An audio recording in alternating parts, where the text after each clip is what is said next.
minutes pour parler des autosuggestions en auto-hypnose. J'imagine que vous connaissez tous le principe de la suggestion, c'est un principe de répétition d'une phrase qui nous permettra d'orienter notre subconscient dans le dialogue qu'est la transe, conscient vers le subconscient, et d'attendre potentiellement la réponse du subconscient au conscient.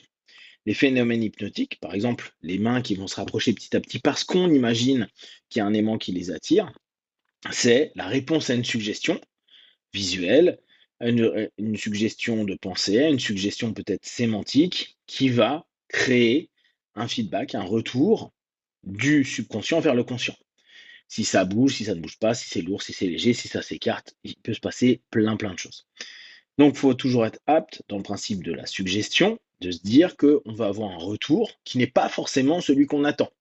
C'est pour cette raison que quand vous serez en auto-hypnose, après avoir fait votre induction, puis après avoir fait vos approfondissements, l'idée sera de vérifier si ce que vous êtes en train de vous dire, les suggestions, vont avoir un impact sur vous.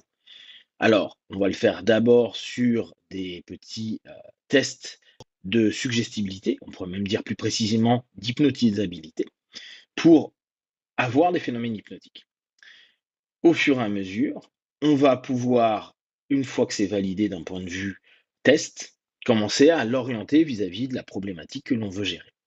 Vous allez voir, on fera d'autres vidéos sur le sujet des suggestions, mais il y en a une que vous connaissez déjà parfaitement, qui est parfois un peu pris en dérision, qui est tous les jours, de tout point de vue, je vais de mieux en mieux, qui est issue de Émile Coué.